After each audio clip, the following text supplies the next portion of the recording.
Hello नमस्कार दोस्तों, welcome back my YouTube channel law with Roni. दोस्तों आप सभी का हमारे इस यूट्यूब चैनल पे स्वागत है।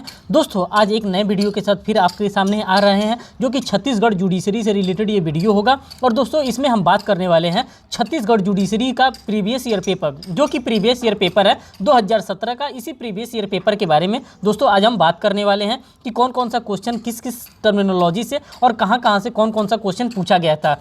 क्या इसके लोकल लॉ से ज़्यादा क्वेश्चन पूछा गया था, कि क्या प्रोसीजरल लॉ से क्वेश्चन पूछा गया था, सब्सटेंटिव लॉ से क्वेश्चन पूछा गया था, लोकल लॉ से क्वेश्चन पूछा गया था, कहाँ से क्वेश्चन पूछा गया था। उन सभी क्वेश्चन को दोस्तों मैं यहाँ पे एनालिसिस करने के लिए आया हूँ। दोस्तों एक इन्फॉर्मेशन और आपके साथ शेयर करना चाहता हूँ। दोस्तों मैंने 2012 का, 2014 का, 2016 का और 2017 का, अभी जो ये पेपर 2017 का मैं कंडक्ट करा रहा हूँ आपके साथ, और इसके पहले का जो भी मैंने बताया इन सभी पेपर को मैंने अपने इसी यूट्यूब चैनल पे करा रखा है। अगर आपने उस चैनल को, उस वीडियो को वॉच नहीं किया है तो आप उस वीडियो को वॉच कर सकते हैं। साथ साथ मैंने निगोशिएबल इंस्ट्रूमेंट एक्ट भी करवा दिया है, फिर रेंट कंट्रोल एक्ट को भी मैंने करवा दिया है, आप उसको भी चाहें तो देख सकते हैं। दोस्तों अगर आपको लगता है कि इस वीडियो का PDF आपके पास होना चाहिए तो आप जाकर के टेलीग्राम ग्रुप पर लॉ विथ रोनी सर्च कर लेंगे, वहाँ पर आपको एक ग्रुप मिलेगा, उस ग्रुप को आप ज्वाइन कर लेंगे, वहाँ से इसका आपको PDF भी आसानी से मिल जाएगा।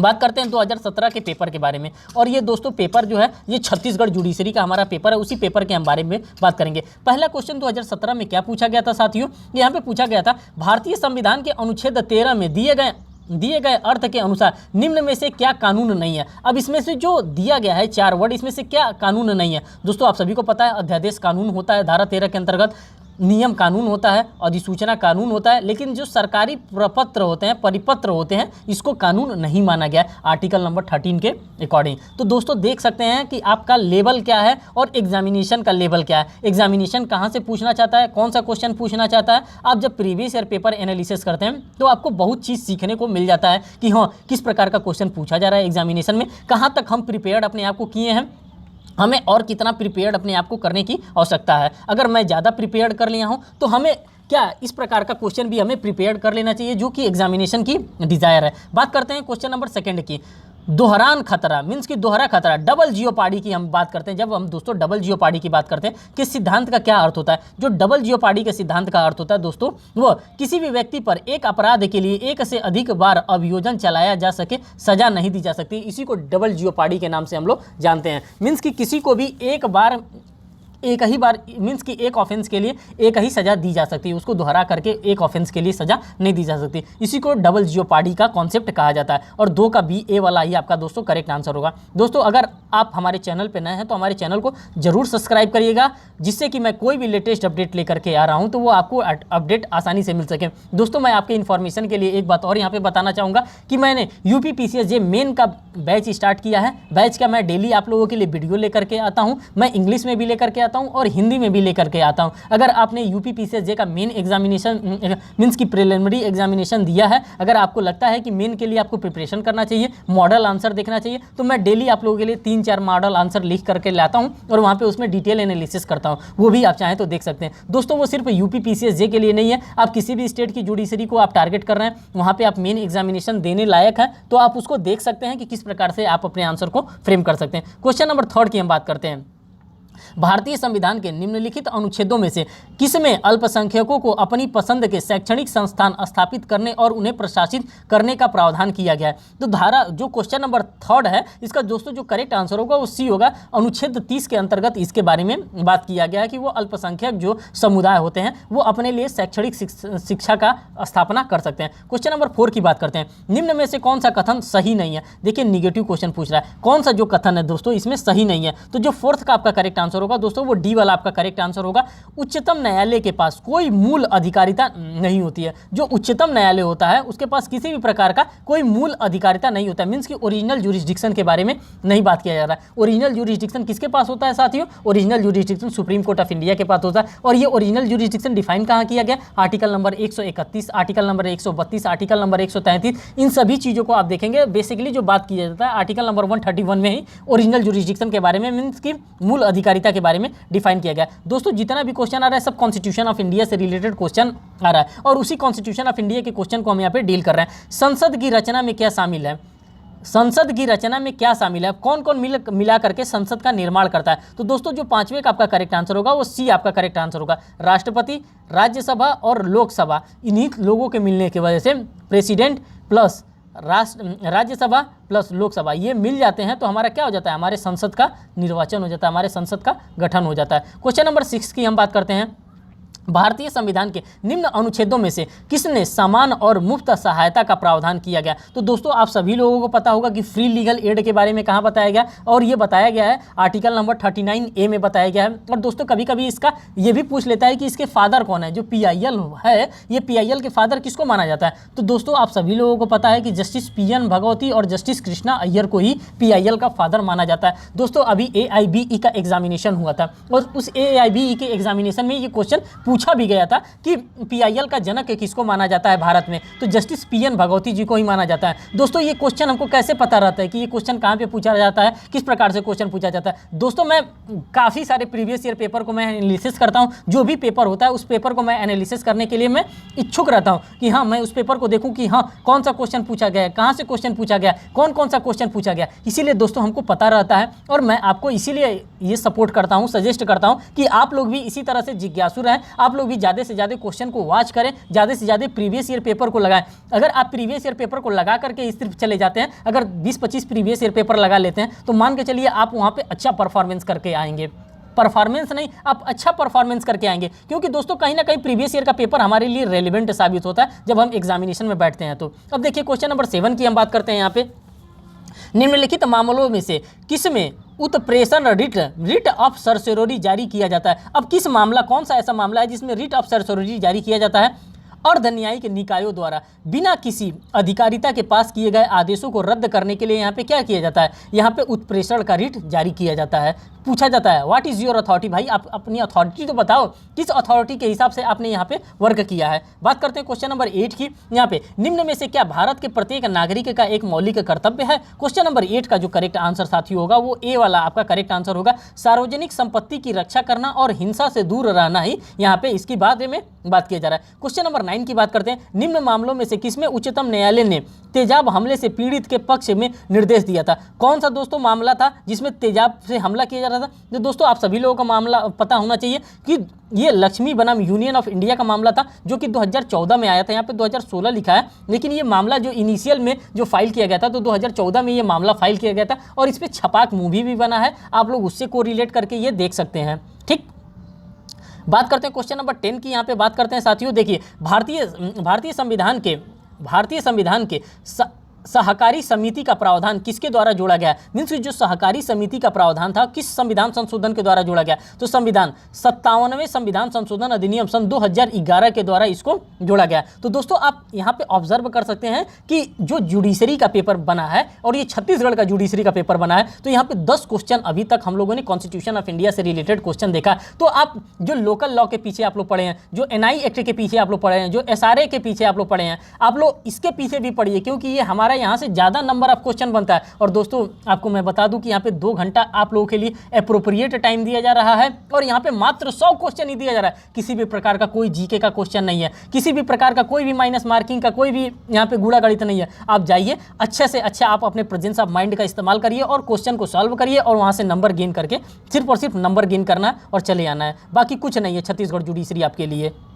क्वेश्चन नंबर 11 की बात करते हैं। देखिए निम्नलिखित में से किस मामले में राष्ट्रीय न्यायिक नियुक्ति आयोग मीन्स कि NJAC को उच्चतम न्यायालय द्वारा असंवैधानिक घोषित कर दिया गया था। तो दोस्तों आप सभी लोगों को पता है कि NJAC किसके द्वारा घोषित कर दिया गया था असंवैधानिक, ये हमारा 99वां संविधान संशोधन था और supreme court advocate on record association बनाम यूनियन ऑफ इंडिया के द्वारा इसको समाप्त कर दिया गया था। NJAC लाया गया था, NJAC मीन्स कि नेशनल जजेस अपॉइंटमेंट कमेटी लाया गया था। जब 2014 में मोदी जी की सरकार बनी थी तो मोदी जी सोचे कि NJAC को ला दें और ये हमारा 99 नंबर का कॉन्स्टिट्यूशनल अमेंडमेंट था। जैसे ही सुप्रीम कोर्ट ऑफ इंडिया में ये मामला गया कि हम NJAC बना है तो सुप्रीम कोर्ट ऑफ इंडिया उसका क्या करना चाहे, रिव्यू करना चाहे। जैसे ही रिव्यू किया देखा कि ये हमारे लिए रेलेवेंट नहीं है, इसको खारिज कर दिया। 99वां संविधान संशोधन खारिज हो गया और यही एनजेएसी से रिलेटेड है और ये हमारे लिए फैक्टर इंपॉर्टेंट है, इसीलिए इस पे मैंने टाइम लिया है। ठीक, बात करते हैं क्वेश्चन नंबर 12 की। संसद के दोनों सदनों द्वारा प्रस्ताव के अनुमोदन न होने की स्थिति में किसी राज्य में घोषित राष्ट्रपति शासन की अवधि के बाद समाप्त हो जाती है। कितनी अवधि के बाद समाप्त हो जाती है? तो दोस्तों जो 12 नंबर का आपका क्वेश्चन होता है इसका करेक्ट आंसर बी होता है, 2 महीने के बाद उसको समाप्त कर दिया जाता है। क्वेश्चन नंबर 13 की हम बात करते हैं। संविधान के किस अनुच्छेद में कहा गया है कि इस संविधान को भारत का संविधान कहा जा सकता है? किस संविधान को भारत का संविधान कहा जा सकता है? तो 13 का जो दोस्तों आपका करेक्ट आंसर होगा सी होगा। धारा 300 आर्टिकल नंबर जो है 393 में इसके बारे में बताया। दोस्तों ये क्वेश्चन अक्सर पूछा जा रहा है कि short title extent and commencement के बारे में हम लोग अक्सर सेक्शन 1 में देखते हैं, किसी भी एक्ट में, जैसे हम सीपीसी देखते हैं, सीआरपीसी देखते हैं, कॉन्ट्रैक्ट देखते हैं, तो इसमें सब में सेक्शन 1 में बताया जा रहा है। लेकिन कॉन्स्टिट्यूशन ऑफ इंडिया ही है हमारा जो कि 393 और 394 के अंतर्गत इसके बारे में बताया गया, इसीलिए बार बार क्वेश्चन पूछा जा रहा है आप लोगों को फंसाने के लिए। देखिए भारत के संविधान में कितनी अनुसूचियां हैं? तो दोस्तों ये तो नॉर्मल क्वेश्चन है, सबको आता है कि 12 अनुसूचियां हैं। ऑलरेडी 8 थी, 4 को और जोड़ दिया गया था तो ये 12 अनुसूचियां हो गई। अब देखिए हमारा 14 क्वेश्चन आप लोगों ने यहाँ पे ऑब्जर्व किया कि कॉन्स्टिट्यूशन ऑफ इंडिया से क्वेश्चन पूछा गया। अब 15वां नंबर का जो क्वेश्चन हमसे पूछा जा रहा है वो भारतीय दंड संहिता की धारा 57 के अनुसार आजीवन कारावास की अवधि कितनी होती है? दोस्तों अब आजीवन कारावास की अवधि के बारे में पूछ रहा है। जो आजीवन कारावास की अवधि होती है दोस्तों, यहाँ पे 20 वर्ष की आजीवन कारावास की अवधि होती है। यहाँ पे कम्यूटेशन की बात की जाती है और उसके बाद से फ्रैक्शनिंग ऑफ पनिशमेंट की बात की जाती है। दोस्तों जब हम फ्रैक्शनिंग की बात करते हैं तो वहाँ पे 14 साल होता है और जब कम्यूटेशन की बात करते हैं तो यहाँ पे 20 साल के बारे में बात बताया गया। देखिए 14 साल भी ऑप्शन है, लेकिन यहाँ पे क्या पूछ रहा है? यहाँ पे कम्यूटेशन के बारे में नहीं पूछ रहा है, यहाँ पे पूछ रहा है कि कारावास की अवधि कितनी होगी। किसमें? आजीवन कारावास में। जब आजीवन कारावास की बात करते हैं तो यहाँ पे 20 साल होगा। हमारा करेक्ट आंसर यहाँ पे साथियों ए होगा। क्वेश्चन नंबर 16 की हम बात करते हैं। निम्नलिखित मामलों में से किसमें उच्चतम न्यायालय ने स्पष्ट किया है कि केवल आलोचना यह सरकार के विरुद्ध टिप्पणी देशद्रोह के लिए पर्याप्त आधार नहीं होगा? तो जो क्वेश्चन नंबर 16 होगा साथियों आपका, इसका करेक्ट आंसर सी होगा। केदारनाथ बनाम बिहार राज्य के मामले में इस बात को कहा गया था। फिर बात करते हैं क्वेश्चन नंबर 17 की। यहाँ पे निम्नलिखित मामलों में से किसमें उच्चतम न्यायालय ने सभी सिनेमाघरों में फीचर फिल्म की शुरुआत से पहले राष्ट्रीय गान चलाए जाने में उपस्थित सभी लोगों को खड़े होने तथा राष्ट्रीय गान के प्रति सम्मान दर्शाने को अनिवार्य रूप से निर्देशित किया था? तो ये 17 नंबर दोस्तों आपका क्वेश्चन है, इसका जो करेक्ट आंसर होगा ये बी वाला आपका करेक्ट आंसर होगा। श्याम नारायण चौकसी बनाम यूनियन ऑफ इंडिया के मामले में ये बात बताई गई थी। बात करते हैं क्वेश्चन नंबर 18 की। यहाँ पे 18 देखिए, निम्नलिखित में से किस मामले में उच्चतम न्यायालय ने मौत की सजा के लिए दुर्लभ से दुर्लभ मीन्स की रेयर ऑफ द रेयरिस्ट सिद्धांत का प्रतिपादन किया था? तो क्वेश्चन नंबर 18 का जो साथियों आपका करेक्ट आंसर होगा वो सी होगा। बच्चन सिंह बनाम स्टेट ऑफ पंजाब का मामला था और इसी मामले में इस बात को बताया गया था। दोस्तों ये तमिलनाडु वाला मामला जो है, Nalini versus state of Tamil Nadu, जो बी वाले में है, ये 120A और 120B से रिलेटेड मामला है जो कि आईपीसी से रिलेटेड है, हमारा क्रिमिनल कॉन्स्पायरेसीज की बात कर रहा है। ठीक, फिर बात करते हैं क्वेश्चन नंबर यहाँ पे 20 की बात करते हैं, 19 की बात करते हैं। 19 में कह रहा है ए ने शॉपिंग मॉल में एक हीरे की अंगूठी मिली है और उसे पता नहीं कि वो किसकी है। वह मालिक का पता करने की कोशिश के बिना इसे तुरंत बेच देता है। क्या ए ने कोई अपराध किया है? दिए गए विकल्पों में से कौन सा विकल्प इसमें सही, इसका अप्रोप्रिएट आंसर होगा? तो साथियों इसका करेक्ट आंसर जो होगा यहाँ पे वो डी वाला होगा। ए ने संपत्ति के कपटपूर्ण दुर्व्यवदेशन मीन्स की दुर्व्यवदेशन का अपराध यहाँ पर किया है। ठीक, बात करते हैं क्वेश्चन नंबर 20 की। क्वेश्चन नंबर 20 में बात कर रहा है किसी महिला इंटरनेट, ईमेल या अन्य इलेक्ट्रॉनिक संचार माध्यम से उपयोग पर निगरानी रखने वाले को कोई व्यक्ति कौन सा अपराध कारित कर रहा है? तो दोस्तों आप लोगों को, सभी लोगों को पता है कि कौन सा ये होता है, इसको कहते हैं स्टॉकिंग। ये स्टॉकिंग होता है मीन्स कि ऑनलाइन किसी का पीछा करना, ऑनलाइन उसको वॉच करना कि क्या वो फेसबुक पे अभी लाइव थी कि नहीं थी, क्या व्हाट्सएप पे वो चैट कर रही थी कि नहीं कर रही थी, मीन्स कि उसका ऑनलाइन पीछा करना, जो कि आईपीसी के हमारे सेक्शन नंबर 354D में इस बारे में बताया गया, स्टॉकिंग के बारे में बताया गया। और वही स्टॉकिंग हमारा करेक्ट आंसर, पीछा करना बी हमारा करेक्ट आंसर यहाँ पे होगा। क्वेश्चन नंबर 21 की बात करते हैं यहाँ पे साथियों। देखिए, भारतीय दंड संहिता की किस धारा के तहत सार्वजनिक या निजी अस्पताल द्वारा किसी पीड़ित का उपचार न किए जाना दंडनीय अपराध होगा? तो किसके द्वारा ये बताया गया है? तो 21 का आपका साथियों करेक्ट आंसर धारा 166B के अंतर्गत ये बात बताई गई है। तो इस चीज को आपको ध्यान में रखना होगा। क्वेश्चन नंबर 22 की हम बात करते हैं। ए जेड को किसी चार दीवारी से घिरे स्थान में पहुंचा देता है और उसे ताले में बंद कर देता है। इस प्रकार जेड को किसी भी दिशा में चार दीवारी के पार जाने के लिए रोक दिया गया है। ए ने किस प्रकार का अपराध कारित किया? तो जो क्वेश्चन नंबर 22 है साथियों, यहाँ पे आपका 22 का जो आपका करेक्ट आंसर होगा वो बी होगा। जेड का गलत तरीके से परिरोध मीन्स कि उसका रॉन्गफुल कन्फाइनमेंट यहाँ पे कर लिया गया है। एक रॉन्गफुल रिस्टेंट होता है और एक रॉन्गफुल कन्फाइनमेंट होता है, तो वही यहाँ पे क्या कर लिया गया है, यहाँ पे कन्फाइनमेंट कर लिया गया, मीन्स कि रॉन्गफुल कन्फाइनमेंट का ऑफेंस यहाँ पे कमिट किया गया। ये दोस्तों हमको 339 और 340 को जब हम लोग पढ़ते हैं आईपीसी में तो हमको यहाँ पे सेक्शन देखने को मिलता है, रॉन्गफुल रिस्टेंट और रॉन्गफुल कन्फाइनमेंट। क्वेश्चन नंबर 23 की हम बात करते हैं। भारतीय दंड संहिता की धारा 376 डी किससे संबंधित है? तो 376 डी दोस्तों किससे संबंधित है? 23 का जो आपका करेक्ट आंसर साथियों हो जाएगा वो गैंग रेप से संबंधित है। गैंग रेप के मामले में ही हम लोग को 376 डी देखने को मिलता है। क्वेश्चन नंबर 24 की हम बात करते हैं। आपराधिक प्रक्रिया संहिता की निम्नलिखित में से कौन सी धारा अभियुक्त को अपने पसंद के अधिवक्ता का बचाव का अधिकार प्रदान करती है? तो दोस्तों जो क्वेश्चन नंबर 24 हो जाएगा इसका करेक्ट आंसर बी हो जाएगा। धारा 303 के अंतर्गत ये बात बताती है। क्वेश्चन नंबर 25 की हम बात करते हैं साथियों।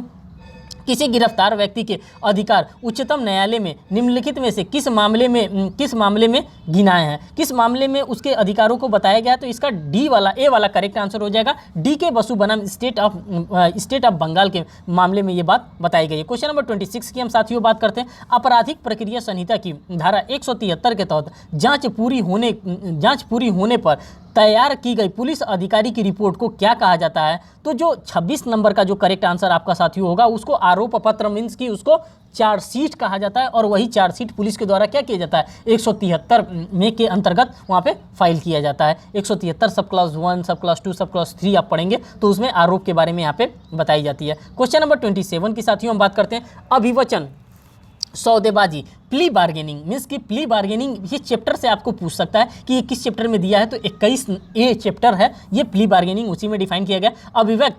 अभिव्यक्त सौदेबाजी प्ली बार्गेनिंग का सिद्धांत निम्न में से किस दंड अपराध के लिए लागू नहीं है? अब कौन सा ऐसा दंड अपराध है जिसके लिए लागू नहीं है? तो जो आजीवन कारावास होता है इसमें किसी भी प्रकार का प्ली बार्गेनिंग नहीं होता है। और ये चैप्टर क्या है? चैप्टर नंबर 21A है। इसको अमेंडेड करके डाला गया, इसीलिए चैप्टर से आपसे क्वेश्चन पूछ लिया जाता है। क्वेश्चन नंबर 28 क्या है? दंड प्रक्रिया संहिता संशोधन अधिनियम सन 2008 में क्या प्रस्तुत किया गया था? तो क्वेश्चन नंबर 28 का साथियों आपका करेक्ट आंसर होगा ए, पीड़ित मुआवजा योजना के बारे में मीन्स कि विक्टिम कंपनसेशन के बारे में बताया गया था कि जो विक्टिम है उसको आपको क्या देना पड़ेगा? मुआवजा देना पड़ेगा, कंपनसेशन देना पड़ेगा। क्वेश्चन नंबर 29 की हम बात करते हैं यहाँ पे साथियों।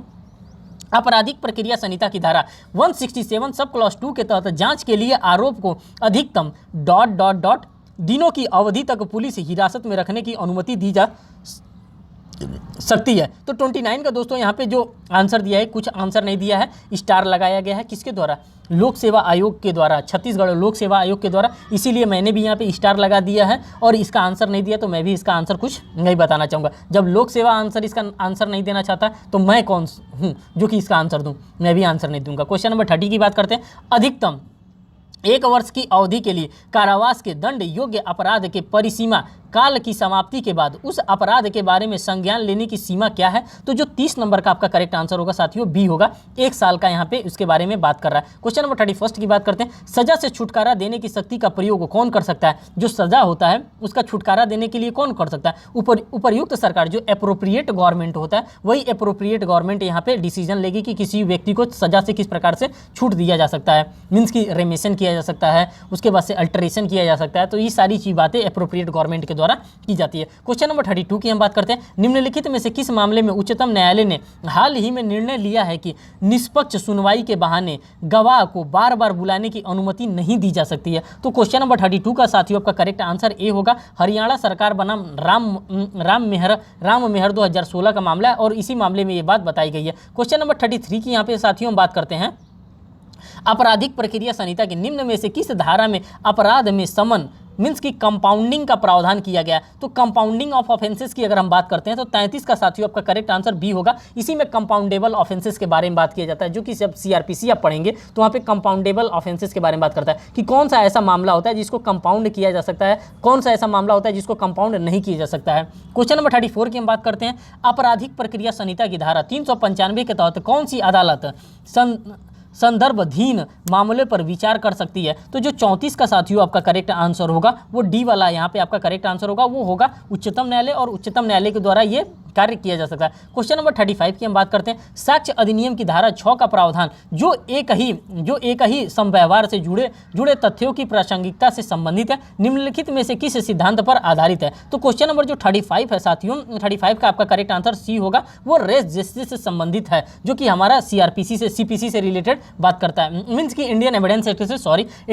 एक्ट से रिलेटेड बात करता है, जो कि धारा 6 के बारे में बताया जाता है, जिसको रेस गेस्टे का सिद्धांत करते हैं, अन्यत्र उपस्थिति के सिद्धांत के नाम से भी इसको हम लोग जानते हैं। क्वेश्चन नंबर 36 की हम बात करते हैं। यहाँ पे देखिए, निम्नलिखित में से किसे साक्ष्य अधिनियम की धारा 3 के तहत साक्ष्य नहीं माना गया? अब कौन है जो धारा 3 के तहत इसको साक्ष्य नहीं माना गया? तो 36 का जो आपका करेक्ट आंसर दोस्तों बी होगा, शपथ पत्र को साक्ष्य नहीं माना गया। जो एफिडेविट होता है वो हमारा साक्ष्य नहीं होता। क्वेश्चन नंबर 37 की बात करते हैं। सह अभियुक्त के अपराध स्वीकृति को माना जा सकता है। जो सह अभियुक्त होता है उसके अपराध स्वीकृति को क्या माना जा सकता है? तो 37 का साथियों आपका करेक्ट आंसर बी होगा, कमजोर साक्ष्य इसको माना जाता है। क्वेश्चन नंबर 38 की हम बात करते हैं साथियों। क्वेश्चन नंबर 38 में हमारा है, निम्नलिखित में से कौन सा कथन सही नहीं है? देखिए, निगेटिव क्वेश्चन पे आपको जरूर विशेष ध्यान देना है कि कौन सा कथन जो है वो सही नहीं है। 38 का जो दोस्तों आपका करेक्ट आंसर होगा वो सी होगा। विशेषज्ञों की राय न्यायालय पर बाध्यकारी है। जो विशेषज्ञ होते हैं, जो एक्सपर्ट होते हैं, वो अपनी राय देते हैं, तो क्या न्यायालय उनके राय को मानने के लिए बाध्य होता है? जी बिल्कुल नहीं मानने के लिए बाध्य होता है। जजमेंट अपना ही देगा, भले से एक्सपर्ट अपना राय देता रहे। क्वेश्चन नंबर 39 की बात करते हैं। साक्ष्य अधिनियम की निम्नलिखित धाराओं में से किससे दहेज के कारण होने वाली मृत्यु संबंधी पूर्व धारणा का प्रावधान संबंधित है? तो दोस्तों आप सभी लोगों को ये पता है, ये नॉर्मल आंसर है। 113 बी के बारे में इसमें बताया गया है कि प्रिजम्पशन के बारे में बताया गया कि अगर 7 साल के भीतर महिला की मृत्यु हो जाती है तो 13 बी में यहाँ पे मीन्स की 113 बी में बताया गया। और यही अगर हम IPC में देखते हैं, अगर 7 साल के भीतर क्रूएल्टी करके उसके हस्बैंड के द्वारा उसकी मृत्यु कर दी जाती है, दहेज मांगा जाता है, डाउरी डेथ किया जाता है, तो 304 बी वहाँ पे हमारा फॉल करेगा IPC का। बात करते हैं क्वेश्चन नंबर 40 की। यहाँ पे निम्नलिखित में से किस मामले में निबंधन का सिद्धांत स्पष्ट रूप से तैयार किया गया था? मीन्स कि कौन सा ऐसा मामला था जिसमें निबंधन के सिद्धांत को यहाँ पे बताया गया था? पिकार्ड बनाम सीपर्ड का मामला है दोस्तों। इसी में विबंधन के सिद्धांत के बारे में बताया गया था। विबंधन मीन्स की रूल ऑफ स्टॉपेज जो 115 से लेकर के 117 में हमारा क्या कहते हैं इंडियन एविडेंस एक्ट में डिफाइन किया गया। क्वेश्चन नंबर 41 की हम बात करते हैं। एक मुवक्किल बी एक वकील से कहता है कि मैं फर्जी डीड का उपयोग करके एक संपत्ति पर कब्जा करना चाहता हूं, जिसमें मैं आपके द्वारा मुकदमा दर्ज करने के अनुरोध करता हूं। साक्ष्य अधिनियम की धारा 126 के अनुसार इस वार्तालाप की कानूनी स्थिति क्या होगी? अगर इस प्रकार का कोई वार्तालाप किया जा रहा है तो इसकी कानूनी क्या होगी? वार्तालाप प्रकटीकरण में सुरक्षित नहीं है। मीन्स कि जो ये वार्तालाप होगा ये प्रकटीकरण में सुरक्षित नहीं है, तो यही इसका करेक्ट आंसर होगा। क्वेश्चन नंबर 42 की हम बात करते हैं। निम्नलिखित में से किस मामले में उच्चतम न्यायालय ने पुलिस हिरासत में पुलिस अधिकारी के सामने की गई अपराध स्वीकृति की अस्वीकार्यता के नियम का खुलासा करके उस पर जोर दिया गया है? तो 42 का साथियों जो आपका करेक्ट आंसर होगा वो सी वाला आपका करेक्ट आंसर होगा। इंद्र यादव बनाम हरियाणा राज्य के मामले में इस बात को बताएगा। क्वेश्चन नंबर 43 की बात करते हैं। निम्न में से कौन सा कथन सही है? क्वेश्चन नंबर 43 का जो आपका करेक्ट आंसर होगा साथियों वो डी वाला होगा। किसी भी तथ्य के साक्ष्य के लिए साक्षियों की कोई विशिष्ट संख्या आवश्यक नहीं होती है। ये आपके लिए बार बार क्वेश्चन पूछा जा रहा है और ये UPPCS जे का इंपॉर्टेंट क्वेश्चन था। ये क्वेश्चन पूछा गया था, वहाँ पे ऑप्शन दिया था 1 2 3 4 1 2 3 और इसमें लोगों के द्वारा कई ठो ऑप्शन मार के आया गया था और नन ऑफ दिस भी दिया गया था। तो दोस्तों इसमें देख लीजिए, यहाँ पे दिया है किसी भी तथ्य के साक्ष्य के लिए साक्षियों के कोई विशिष्ट संख्या की आवश्यकता नहीं होती है। ये बात हमको धारा 134 में देखने को मिलता है जब हम लोग इंडियन एविडेंस एक्ट को पढ़ते हैं। तो क्वेश्चन नंबर 44 को हम देखते हैं। यहाँ पे देखिए क्वेश्चन नंबर 44 क्या कर रहा है। राजू देवाड़े बनाम महाराष्ट्र राज्य के मामले में उच्चतम न्यायालय का हालिया निर्णय संबंधित है। तो जो 44 का करेक्ट आंसर साथियों आपका होगा वो ए वाला आपका करेक्ट आंसर होगा 44 का यहाँ पे। और इसमें बताया गया मृत्युकालिक कथन के बारे में, मीन्स की डाइंग डिक्लेरेशन के बारे में यहाँ पे बताया जा रहा है। और वही डाइंग डिक्लेरेशन के बारे में यहाँ पे 32 सब क्लॉज 1 में यहाँ पे हमको बताया जाता है जब हम लोग इंडियन एविडेंस एक्ट पढ़ते हैं। तो क्वेश्चन नंबर 45 की बात करते हैं। जब अदालत किसी कानून या वैधानिक प्रावधान या प्रभाव वाले किसी नियम से अनभिज्ञ रहते हुए निर्णय देती है तो ऐसे निर्णय को क्या कहा जा सकता है दोस्तों? तो 45 का साथियों आपका करेक्ट आंसर बी होगा और इसको पर इंक्वायरियम के नाम से इसको जाना जाता है। क्वेश्चन नंबर 46 की बात करते हैं। चुनौती देने वाले प्रतिवादी की याचिका को वास्तव में क्या कहा जाता है? जो चुनौती देने वाली याचिका होती है उसको क्या कहा जाता है? प्ली फॉर डिक्यूरर मीन्स की जो प्ली फॉर डिक्यूरर कहा जाता है उसको प्ली फॉर डिक्यूरर के नाम से जाना जाता है। तो इस प्रकार से लैटिन मैगजीन भी दे करके क्वेश्चन पूछ ले रहा है। पैरवी में क्या क्या शामिल है? अब जो पैरवी होता है दोस्तों इसमें क्या शामिल होता है? तो इसमें वाद और लिखित बयान दोनों शामिल होता है। हम वाद पत्र फाइल करते हैं, उसके तरफ से रिटन स्टेटमेंट आता है, तो दोनों इसमें फाइल होता है। सिविल प्रक्रिया संहिता के ...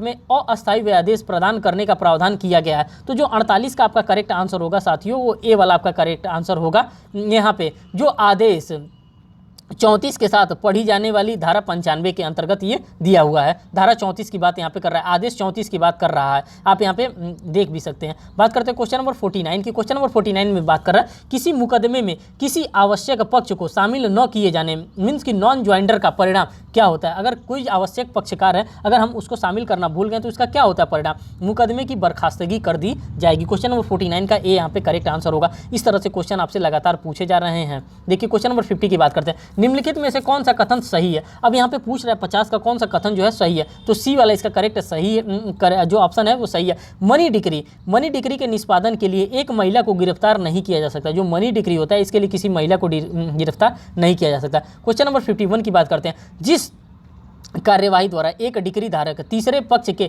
हाथों में ऋणी के धन या संपत्ति की वसूली करना चाहता है उसे किस नाम से जाना जाता है? तो जो 51 का साथियों आपका करेक्ट आंसर होगा वो सी होगा। उसको गार्निशिंग ऑर्डर के नाम से हम लोग जाना जाता है और ये गार्निशिंग ऑर्डर आपके लिए सीपीसी में बहुत ही इंपॉर्टेंट है। देखते हैं क्वेश्चन नंबर 52, निम्नलिखित में से किस मामले में उच्चतम न्यायालय ने कहा है कि जब मुकदमे की सुनवाई शुरू हो गई है तो उसी दिन प्रतिदिन जारी रखना चाहिए? तो उस मीन्स की उसे दिन बाय दिन जारी रखना चाहिए। तो 52 का साथियों आपका करेक्ट आंसर डी होगा। बजाज ऑटो लिमिटेड बनाम टीवीएस मोटर कंपनी के बाद में ये मामला बताया गया था। 53 की हम बात करते हैं, डिक्री के निष्पादन में निम्नलिखित में से किसकी कुर्की और बिक्री नहीं की जा सकती है? तो 53 के साथियों आपका करेक्ट आंसर सी होगा। बीमा पॉलिसी के तहत देय भुगतान के बारे में यहाँ पे बात की जा रही है। क्वेश्चन नंबर 54 की बात करते हैं, सिविल प्रक्रिया संहिता की निम्नलिखित में से किस धारा में सरकार के विरुद्ध मुकदमा दायर करने से पहले संवैधानिक नोटिस देने की आवश्यकता नियत की गई है? तो 54 का आपका जो करेक्ट आंसर होगा साथियों बी वाला आपका करेक्ट आंसर होगा। धारा 80 के तहत इस बात को बताया गया।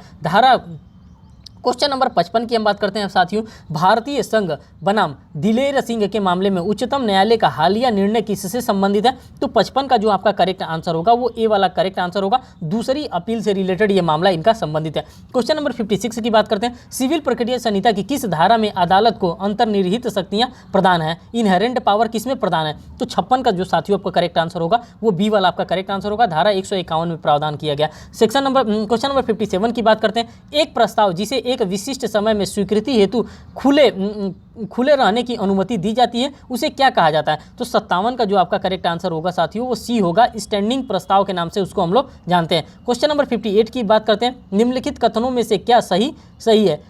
मीन्स की जो कथन दिया गया है इसमें से क्या सही माना गया है? तो 58 का साथियों आपका करेक्ट आंसर डी होगा। एक नाबालिग एजेंट हो सकता है। एक नाबालिग जो होता है वो एजेंट भी हो सकता है, एजेंट की तरफ पे वो काम कर सकता है। क्वेश्चन नंबर 59 की बात करते हैं, निम्नलिखित में से किस परिस्थिति में अनुबंधन अधिनियम की धारा 56 के प्रावधान लागू नहीं होते? तो क्वेश्चन नंबर 59 का साथियों करेक्ट आंसर डी होगा। प्रदर्शन में कठिनाई के बारे में यहाँ पे बात कर रहा है। फिर बात करते हैं क्वेश्चन नंबर 60 की। क्वेश्चन नंबर 60 में कह रहा है साथियों, किसी तीसरे व्यक्ति द्वारा डिफॉल्ट करने पर उसके वचन का निर्वहन करके या उसकी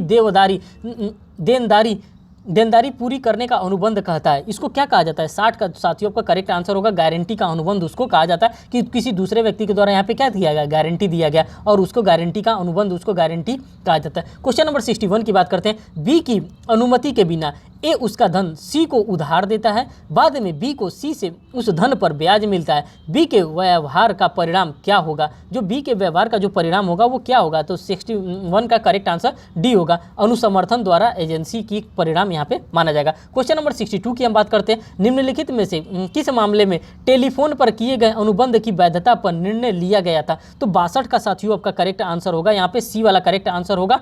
एंटोरेंस लिमिटेड बनाम माइल्स फॉर ईस्ट कारपोरेशन का यहाँ पे जो मामला है यही इसका करेक्ट मामला यहाँ पे होगा। क्वेश्चन नंबर 63 की हम बात करते हैं साथियों, निम्नलिखित में से किस मामले में उच्चतम न्यायालय ने सेवा समझौते के उस खंड को अनुचित और सार्वजनिक नीति के विरुद्ध घोषित करके हटा दिया था, जिसके तहत अस्थायी कर्मचारी को 3 महीने की नोटिस देकर सेवा से हटा दिया जा सकता था। तो क्वेश्चन नंबर 63 का जो आपका करेक्ट आंसर होगा साथियों वो डी वाला होगा। केंद्रीय अंतर्देशीय जल परिवहन निगम लिमिटेड बनाम बज्रोनाथ गांगुली का जो मामला था उसी के बारे में ये बात बताई गई थी। क्वेश्चन नंबर 64 के बारे में बात करते हैं। मामले के प्राप्तकर्ता फाइंडर ऑफ गुड्स की जिम्मेदारी किसके तहत आती है? किसके तहत आती है? जो फाइंडर ऑफ गुड्स होता है उसकी जिम्मेदारी किसके तहत आती है? तो दोस्तों उसकी जिम्मेदारी जो होती है वो अर्ध अनुबंध के मीन्स की क्वाजी कॉन्ट्रैक्ट के अंतर्गत उसका जो होता है आता है, और ये क्वाजी कॉन्ट्रैक्ट के बारे में बात कर रहा है, क्वाजी कॉन्ट्रैक्ट। क्वेश्चन नंबर 65 की बात करते हैं। हाल ही में किस मामले में उच्चतम न्यायालय ने कहा है कि एक अनुबंध के तहत केवल अधिकारियों का समानुदेशन हो सकता है, अनुबंध के बोझ का नहीं, अनुबंधन का जो बोझ होता है उसका नहीं। जो 65 का आपका करेक्ट आंसर होगा साथियों यहाँ पे वो ए वाला आपका करेक्ट आंसर होगा। शासन पावर लिमिटेड बनाम उत्तर अमेरिका कोल कार्प इंडिया प्राइवेट लिमिटेड 2016 का मामला था, और इसी मामले में ये बात को बताई गई थी। क्वेश्चन नंबर 66 की हम बात करते हैं। संपत्ति हस्तांतरण अधिनियम के अनुसार निम्नलिखित में से क्या हस्तांतरित नहीं है? क्वेश्चन निगेटिव है, क्या हस्तांतरण नहीं है, किसको हम लोग ट्रांसफर नहीं कर सकते हैं? तो 66 का जो आपका करेक्ट आंसर होगा दोस्तों वो डी होगा। मीन्स की पेंशनधारी की पेंशन को यहाँ पे ट्रांसफर आप नहीं कर सकते हैं। क्वेश्चन नंबर 67 की बात करते हैं। संपत्ति अंतरण अधिनियम की धारा 67 के तहत डिग्री प्राप्त करने के लिए दायर किया गया मुकदमा क्या कहलाता है? तो 67 का जो साथियों आपका करेक्ट आंसर होगा वो ए वाला होगा। सूट फोरक्लोजर ऑफ सेल के बारे में यहाँ पे बात किया जा रहा है। मीन्स की जो सूट होता है फोरक्लोजर के लिए होता है, उसी फोरक्लोजर ऑफ सूट के बारे में बात किया जा रहा है। क्वेश्चन नंबर 68 की बात करते हैं। संपत्ति हस्तांतरण अधिनियम की किस धारा में शाश्वतता के विरुद्ध मीन्स की रूल ऑफ परपेचुइटी के बारे में बात कर रहा है, उल्लेख किया गया? तो 68 का साथियों आपका करेक्ट आंसर भी होगा। धारा 14 में रूल ऑफ परपेचुइटी के बारे में बात किया जा रहा है। क्वेश्चन नंबर 69 की बात कर रहे हैं। स्पेस सक्सेसर नियम का क्या अर्थ हो जाए? जो स्पेस सक्सेसर होता है इस नियम का क्या अर्थ होता है? तो 69 का जो करेक्ट आंसर होगा सी होगा। एक प्रत्यक्ष वारिस के संपत्ति पर उत्तराधिकारी की संभावना को हस्तांतरित नहीं किया जा सकता है, इसी को स्पेस सक्सेसर के नाम से जाना जाता है। क्वेश्चन नंबर 70 की बात करते हैं। बंधनकर्ता स्वयं को एक निश्चित तिथि तक बंधक भुगतान करने के बाध्य कर सकता है, और बंधनगृही इसे बंधनकर्ता को पुनः हस्तांतरित कर देता है। इस तरह के बंधकों को क्या कहा जाता है? 70 का जो आपका करेक्ट आंसर होगा दोस्तों ए कहा जाता है। उसको इंग्लिश विधि कहा जाता है, मीन्स की इंग्लिश मॉर्गेज के नाम से उसको जाना जाता है। क्वेश्चन नंबर 78 के बारे में बात करते हैं। 71 में कह रहा है इसमें से कौन सा कथन सत्य है? ये जो 4 कथन दिया गया है 71 में, इसका कौन सा कथन सही है? तो दोस्तों इसका 71 का डी वाला कथन सही है। कार्यवाही योग्य दावा चाहे विचारण कंसिडरेशन के साथ हो या नहीं, उसका हस्तांतरण केवल लिखित इंस्ट्रूमेंट के निष्पादन द्वारा प्रभावी होना ही चाहिए। 71 में ये बातें बताई जा रही हैं। अब बात करते हैं क्वेश्चन नंबर 72 की साथियों। तो 72 में देखिए यहाँ पे क्या दे रहा है। इनमें से किस मामले में उच्चतम न्यायालय ने एक बार गिरवी हमेशा गिरवी मीन्स की once a mortgage always a mortgage के सिद्धांत को यहाँ पे प्रतिपादित किया है? तो इसका करेक्ट आंसर है बी। मृत्युंजय पाने बनाम नर्मदा बाके ससुमल का मामला जो है इसी से ये रिलेटेड है। क्वेश्चन नंबर 73 की हम बात करते हैं। इनमें से किस मामले में उच्चतम न्यायालय ने कहा है कि विबंधन गिरवी रखी हुई संपत्ति की नीलामी के दौरान बिक्री प्रभावी होने पर बंधक रखने वाले व्यक्ति का विबंधन छुड़ाने का अधिकार समाप्त हो जाता है? तो 73 का जो आपका करेक्ट आंसर होता है साथियों वो ए वाला करेक्ट आंसर हो जाता है। एम्बेसी होटल प्राइवेट लिमिटेड बनाम गजराज एंड कंपनी के मामले में ये बात बताई गई। क्वेश्चन नंबर 74 की हम बात करते हैं यहाँ पे दोस्तों। ए द्वारा एक लिखित पर निम्नानुसार हस्ताक्षर किए जाते हैं कि मांगे जाने पर मैं बी को रुपए 10,000 का भुगतान करने का वादा करता हूं, इसे क्या कहा जाता है? तो 74 का दोस्तों आपका करेक्ट आंसर जो होगा वो सी वाला आपका करेक्ट आंसर होता है, उसको वचन पत्र के नाम से हम लोग जानते हैं। क्वेश्चन नंबर 75 की बात करते हैं। यहाँ पे 75 में दिया है नियत समय पर धारक कौन है? जो नियत समय पर धारक किसको कहा जाता है? तो 75 का साथियों आपका करेक्ट आंसर होगा वो डी वाला यहाँ पे करेक्ट आंसर होगा। वह व्यक्ति जो विचारण कंसिडरेशन के लिए धारक को दे प्राकर्म लिखत नेगोशिएबल इंस्ट्रूमेंट का स्वामी बन जाता है, उसी के बारे में यहाँ पे बात कर रहा है। क्वेश्चन नंबर 76 की हम बात करते हैं। इनमें से किस मामले में उच्चतम न्यायालय ने यह आदेश दिया है कि चेक अनादर मीन्स की चेक का डिसऑनर हो जाने पर शिकायत उस स्थान पर दायर की जा सकती है जहां चेक जमा किया गया था, न कि जहां से चेक जारी किया गया था। तो 76 का जो करेक्ट आंसर साथियों होगा वो सी वाला आपका करेक्ट आंसर होगा। ब्रिंज स्टोन इंडिया प्राइवेट लिमिटेड बना इंद्रपाल सिंह के मामले में ये बात बताई गई थी। क्वेश्चन नंबर 77 को हम देखते हैं। इसमें से क्या छत्तीसगढ़ किराया नियंत्रण अधिनियम की धारा 2 सब क्लास 1 में दिए गए अर्थ में आवास की परिभाषा में शामिल नहीं है? तो दोस्तों मैंने यहाँ पे कराया था, तो आपको यहाँ पे मैंने बताया था कि जो कृषि भूमि होता है इसको इसके अंतर्गत शामिल नहीं किया गया है। क्वेश्चन नंबर 78 के बारे में बताते हैं। इसमें से किसके परामर्श से किराया नियंत्रण ट्रिब्यूनल के अध्यक्ष की नियुक्ति की जाती है? तो 78 वाला क्वेश्चन का भी जो आंसर है इसका नहीं दिया गया, तो इसका मैं भी आंसर नहीं दूंगा, इस पे भी स्टार लगाया गया है। क्वेश्चन नंबर 79 की बात करते हैं साथियों। किराया नियंत्रण ट्रिब्यूनल के आदेश के विरुद्ध अपील कहां पर की जा सकती है? तो 79 का जो करेक्ट आंसर रहेगा वो उच्चतम न्यायालय में की जा सकती है। क्वेश्चन नंबर 80 की बात करते हैं। छत्तीसगढ़ आबकारी अधिनियम के किस प्रावधान के अनुसार मादक पदार्थों की बिक्री के लिए लाइसेंस आवश्यक है? तो क्वेश्चन नंबर 80 का जो करेक्ट आंसर दोस्तों होगा बी होगा, धारा 17 के अंतर्गत ये बात बताई गई है। क्वेश्चन नंबर 81 की हम बात करते हैं। ए को दो मौकों पर रेलवे स्टेशन पर शराब पीते हुए पाया गया। उसमें पहली बार दोष सिद्धि किया जा चुका था कि दोष सिद्धि पर ए पर आरोप जुर्माने की न्यूनतम राशि क्या होगी? तो 81 का साथियों आपका करेक्ट आंसर सी होगा, 5,000 रुपये यहाँ पे जुर्माने की अधिकतम राशि के बारे में बताया गया। क्वेश्चन नंबर 82 की बात करते हैं। छत्तीसगढ़ आबकारी अधिनियम के तहत निम्नलिखित में से किस अपराध को गैर जमानतीय घोषित किया गया है? तो 82 का आपका करेक्ट आंसर डी होगा, मानव द्वारा उपयोग किए जाने के लिए अनुपयुक्त शराब का सेवन के बारे में यहाँ पे बताया गया। क्वेश्चन नंबर 83 की बात करते हैं। छत्तीसगढ़ भू राजस्व संहिता के तहत मूल्यांकन दरों का निर्धारण प्रस्तावित करने की शक्ति किसको दी गई है? तो 83 का साथियों आपका करेक्ट आंसर जो होगा वो बी वाला आपका करेक्ट आंसर होगा,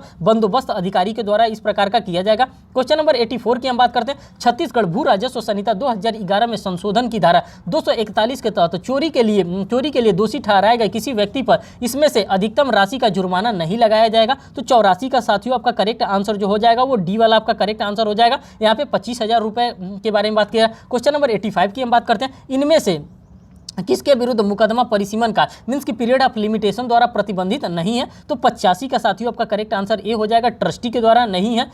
और क्वेश्चन नंबर 86 की बात करते हैं। अनुबंध के निरंतर उल्लंघन पर परिसीमन काल क्या माना जाएगा? तो 86 का आपका साथियों करेक्ट आंसर डी माना जाएगा।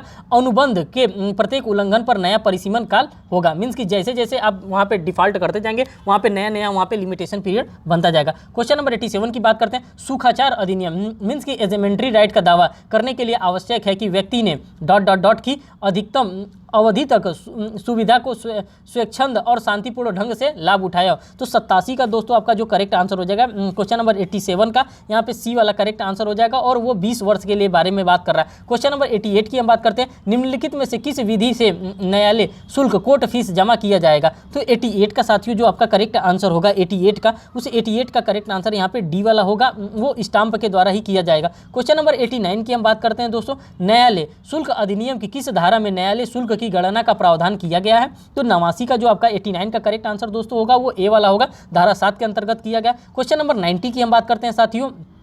हाल ही में किस मामले में उच्चतम न्यायालय ने कहा है कि गलत फोरम में अभियोजन की कार्यवाही में व्यतीत वास्तविक अवधि को परिसीमन काल की गणना में शामिल नहीं किया जाएगा? तो 90 का जो आपका करेक्ट आंसर दोस्तों होगा वो ए होगा। एपी पावर का कोऑर्डिनेशन कमेटी बनाम लैंको कोडा पल्लवी पावर लिमिटेड 2018 का मामला था और इसी मामले में ये बात को बताया गया था। क्वेश्चन नंबर 91 की हम बात करते हैं साथियों। यहाँ पे देखिए, निम्नलिखित में से किस दस्तावेज का पंजीकरण अनिवार्य है? तो 91 का करेक्ट आंसर दोस्तों आपका बी होगा, अचल संपत्ति की गिफ्ट डीड के बारे में यहाँ पे बात कर रहा है। क्वेश्चन नंबर 92 की बात करते हैं। वसीयत के अलावा सभी दस्तावेजों को निष्पादन की तारीख से ... के भीतर पंजीकरण के लिए प्रस्तुत किया जाना चाहिए। तो 92 का आपका करेक्ट आंसर साथियों सी होगा, 4 महीने की बात यहाँ पे की जा रही है। क्वेश्चन नंबर 93 की बात करते हैं। किसी भी पंजीकरण कार्यालय में से ... से अधिक की अवधि तक बिना दावे के रखे हुए दस्तावेज को वसीयत के अलावा नष्ट किया जा सकता है। तो 93 का आपका साथियों जो करेक्ट आंसर होगा वो सी वाला करेक्ट आंसर होगा, 2 वर्ष की बात कर रहा है। क्वेश्चन नंबर 94 की हम बात करते हैं। इनमें से किस मामले में सुप्रीम कोर्ट ने यह आदेश दिया था कि पंजीकरण अधिनियम की धारा 36 के तहत पंजीकरण अधिकारी पंजीकरण के प्रार्थी के हक के बारे में पूछताछ नहीं कर सकता। तो 94 का आपका साथियों करेक्ट आंसर यहाँ पे ये होगा। सतपाल आनंद बनाम मध्य प्रदेश राज्य के मामले में इस बात को बताया गया था। क्वेश्चन नंबर 95 की हम बात करते हैं। इनमें से कौन सा कथन सही नहीं है? देखिए निगेटिव क्वेश्चन पूछ दिया 95 में, कौन सा कथन सही नहीं है? तो दोस्तों इसके लिए डी वाला जो कथन है वही सही नहीं है। मूल दस्तावेज के कार्बन प्रति को डुप्लीकेट के रूप में स्वीकार किया जा सकता है। निम्नलिखित क्वेश्चन नंबर 96 में निम्नलिखित में से कौन सा कथन सही है? 96 में पूछ रहा है कौन सा कथन सही है। तो इसका जो करेक्ट आंसर साथियों होगा ये यहाँ पे सी वाला इसका करेक्ट आंसर होने वाला है। जिस इकरारनामे में गैर प्रदर्शन की स्थिति ... के रूप में मुआवजा प्राप्त है वह विशेष रूप से प्रवर्तित नहीं होता है। सी वाला इसका करेक्ट। 97 की बात करते हैं। ए नामक गायक ने प्रदर्शन के लिए बी के साथ अनुबंध किया है, बाद में ए अनुबंध का उल्लंघन करता है। 97 का करेक्ट आंसर साथियों आपका सी हो जाएगा। बी ए से नुकसान का दावा कर सकता है।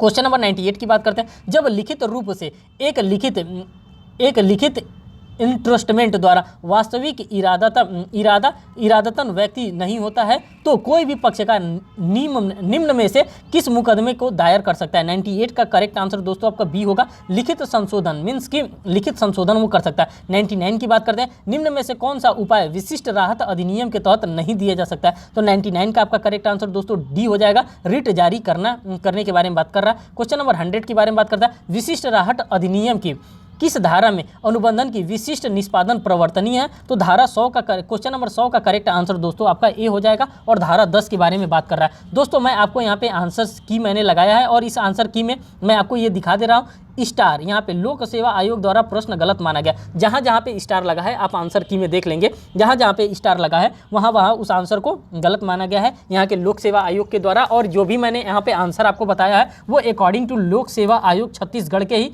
अकॉर्डिंग मैंने यहाँ पे आपको बताया है। तो दोस्तों ये रहा आज का सेशन जो कि छत्तीसगढ़ जुडिशरी से रिलेटेड था। इस सेशन को मैंने आपको इसी अपने यूट्यूब चैनल पर करवा दिया। दोस्तों नए वीडियो पाने के लिए आप हमारे चैनल को सब्सक्राइब करें, वीडियो को लाइक करें और बेल बटन को दबाना बिल्कुल ना भूलें, जिससे मैं कोई भी लेटेस्ट अपडेट आप लोगों के लिए अगर लेकर के आ रहा हूं तो आपको वो आसानी से मिल सकता है। दोस्तों अगर आपको लगता है कि हमसे पर्सनल क्वायरी चाहिए तो यहाँ पे हमारा कॉन्टैक्ट नंबर दिया है। आप हमारे कॉन्टैक्ट नंबर से भी कनेक्ट हो सकते हैं और हमसे बात कर सकते हैं। किसी भी लॉ से रिलेटेड किसी भी मुद्दे पर बात कर सकते हैं। छत्तीसगढ़ जुडिशरी हो, यूपी PCSJ हो, छत्तीसगढ़ जुडिशरी के बारे में मैं अच्छे से आपको बता दूंगा। वहाँ पर क्या क्या आता है, किस किस प्रकार से क्वेश्चन आते हैं, कौन कौन से क्वेश्चन कितनी बार पूछे गए हैं। मैंने प्रीवियस ईयर पेपर को एनालिसिस किया है और उसी के अकॉर्डिंग मैं आपको वहां पे मैं थोड़ा सा आपका हेल्प कर सकता हूं आपके एग्जामिनेशन से रिलेटेड। जी हाँ दोस्तों बस इतना ही इस वीडियो में था जो मैं आपके लिए लेकर के आया था। दोस्तों एक रिक्वेस्ट आपसे और है कि अगर आपको लगता है कि मैं अच्छा बता ले रहा हूं तो आप इस वीडियो को अपने दोस्तों तक जरूर शेयर करें, जिससे कि और भी मेरा मोटिवेशन आपके लिए बढ़ता रहे।